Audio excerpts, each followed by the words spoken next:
Good morning बच्चों। आज हम कक्षा 10वीं हिंदी विशिष्ट पद्य खंड के भक्तिधारा विनय के पदों की संदर्भ और व्याख्या को देखेंगे। आइए आज हम पद 4 की संदर्भ और व्याख्या करते हैं। तो बच्चों आइए मेरे साथ साथ आप भी इस पद का वाचन करें। जा पर दीना नाथ ढरे, सोई कुलीन बड़ो सुंदर सोई, जिहि पर कृपा करे। कौन विभीषण रंक निशाचर, हरि हसि छत्र धरे। राजा कौन बड़ो रावण ते, गर्भ ही गर्भ गरे। रंकब कौन सुदामा हूते, आप समान करे। अधम कौन है अजामिल ते, जम तह जात डरे। कौन विरक्त अधिक नारद ते, निस दिन भ्रमत फिरे। जो जोगी कौन बड़ो संकर ते, ताको काम छरे। अधिक कुरूप कौन कुबिजाते, हरिपति पाई तरे। अधिक स्वरूप कौन सीताते, जनक वियोग भरे। यह गति गति जाने नहीं कोई, किहि रस रसिक ढरे। सूरदास भगवंत भजन बिनु, फिर फिर जठर जरे। चलिए अब कठिन शब्दों के अर्थ को देखते हैं। जा पर जिस किसी के ऊपर, दीनानाथ का मतलब भगवान, धरे कृपा करते हैं, सोई वही व्यक्ति, रंक निशाचर दरिद्र निशाचर, छत्र धरे मतलब छत्र धारण कराया अर्थात राजा बनाया, रंकब दरिद्र, अधम का मतलब होता है नीच, जम का मतलब यमराज, जात डरे जाने से डरता था, विरक्त मतलब बैरागी, काम छरे कामदेव ने छल किया, किहि रस रसिक ढरे न मालूम किस रस में वे ढलने लगते हैं। जठर जरे पेट की अग्नि में जलता है अर्थात बार बार जन्म लेता है। संदर्भ प्रस्तुत पद भक्तिधारा पाठ के अंतर्गत विनय के पद से लिया गया है। इसके महाकवि सूरदास जी हैं। प्रसंग इस पद में सूरदास जी कहते हैं कि भगवान की माया बड़ी विचित्र है। जिस किसी पर भगवान की कृपा हो जाती है वही व्यक्ति कुलीन होता है, वही बड़ा होता है तथा वही व्यक्ति सुंदर होता है। व्याख्या देखते बच्चों। सूरदास जी कहते हैं कि जिस किसी पर दीनानाथ मतलब जिस किसी भी व्यक्ति पर ईश्वर अपनी कृपा कर देते हैं वही व्यक्ति संसार में कुलीन और सुंदर हो जाता है। आगे इसी तथ्य को सिद्ध करने के लिए अनेक छोटे छोटे से वर्णन और कथाएं प्रस्तुत करते हुए सूरदास जी कहते हैं कि विभीषण एक रंक और निशाचर था। आपको मालूम होगा विभीषण रावण का भाई था और रावण राक्षस था, राक्षस जाति का था।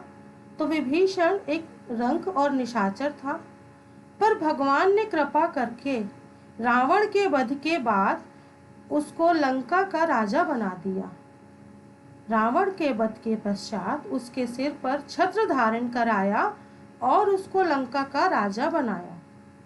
रावण से बड़ा शूरवीर योद्धा और ज्ञानी कोई नहीं था, अर्थात कोई नहीं, लेकिन उस पर भी भगवान ने अपनी कृपा करी। इस कारण वह मिथ्या गर्भ में ही जीवन भर जलता रहा। सुदामा से बड़ा दरिद्र कौन था? फिर भी भगवान कृष्ण ने अपनी कृपा करके सुदामा को भी समान दो लोगों का पति अर्थात स्वामी बना दिया। अजामिल से बड़ा कोई पापी और अधर्म नहीं था। वह इतना दुष्ट था कि जिसके पास मृत्यु के देवता यमराज को भी जाने से डर लगता था, पर भगवान ने कृपा करके उस पापी अजामिल का भी उद्धार कर दिया। नारद मुनि से बड़ा बैरागी संसार में कोई और नहीं, लेकिन प्रभु कृपा के अभाव में वह दिन रात इधर उधर चक्कर लगाया करते हैं। शंकर से बड़ा योगी कौन था? अर्थात शंकर से बड़ा योगी कोई नहीं, लेकिन भगवान की कृपा के अभाव में वह भी कामदेव द्वारा छले गए। लेकिन कुब्जा से अधिक कुरूप स्त्री कौन थी? भगवान कृष्ण की कृपा पाकर स्वयं भगवान को प्रतिरूप में प्राप्त कर कुब्जा का भी उद्धार हो गया। सीता के समान सुंदर स्त्री तो कोई नहीं थी, लेकिन भगवान की कृपा के अभाव में उन्हें भी जीवन भर वियोग सहना पड़ा। अतः अंत में कवि सूरदास जी कहते हैं कि भगवान की इस माया को तो कोई भी नहीं जान सकता।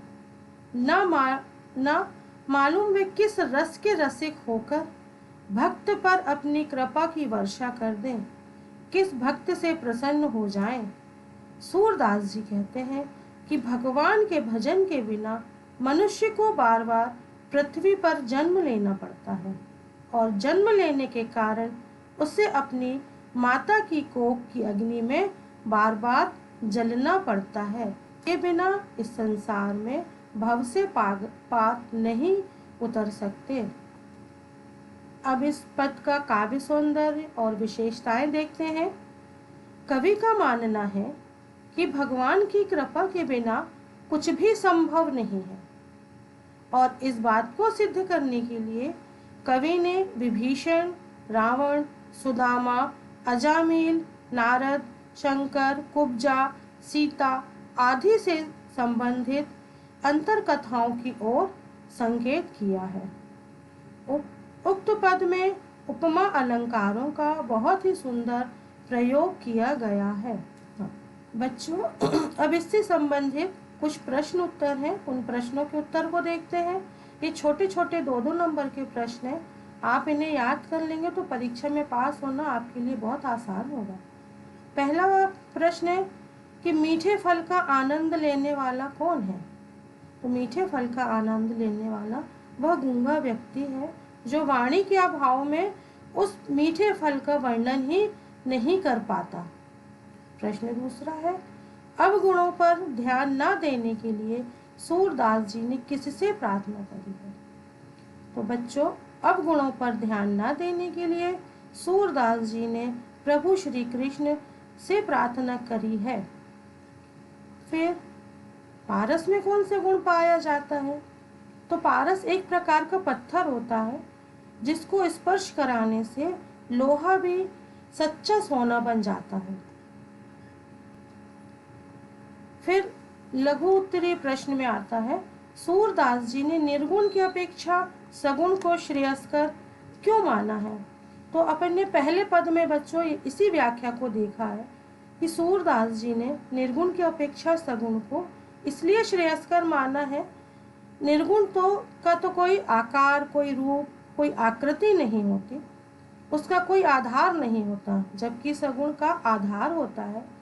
इसलिए सूरदास जी ने निर्गुण की अपेक्षा सगुण की भक्ति को उत्तम माना है।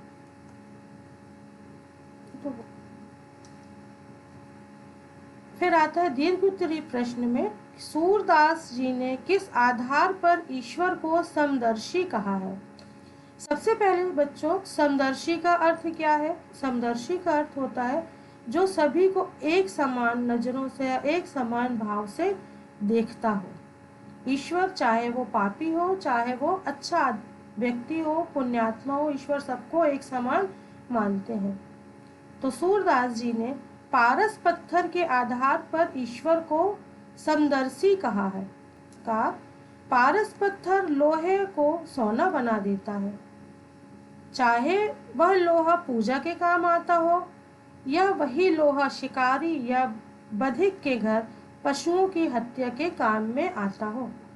उसी आधार पर भगवान भी सभी का उद्धार कर देते हैं, चाहे वह व्यक्ति पुण्यात्मा हो या पापात्मा या पापी हो। एक प्रश्न और है बच्चों जो आता है परीक्षा में, निर्गुण और सगुण भक्ति में क्या अंतर है? एक बार और देखिए, निर्गुण भक्ति में भगवान का ना कोई रूप, ना रंग होता है और ना ही कोई आकार या प्रकार, वो निराकार होते हैं। इस भक्ति में तो भक्त भगवान को अनन्य भाव में डूबकर भजन करता है, भगवान की भक्ति करता है। परंतु सगुण भक्ति में भक्त को आधार मिल जाता है, जिस पर वह अपना लक्ष्य निर्धारित कर भगवान की शरण में चला जाता है। इसीलिए सूरदास जी ने कहा है कि मैं सगुण ईश्वर, सगुण ब्रह्म की उपासना करता हूँ, जो अधिक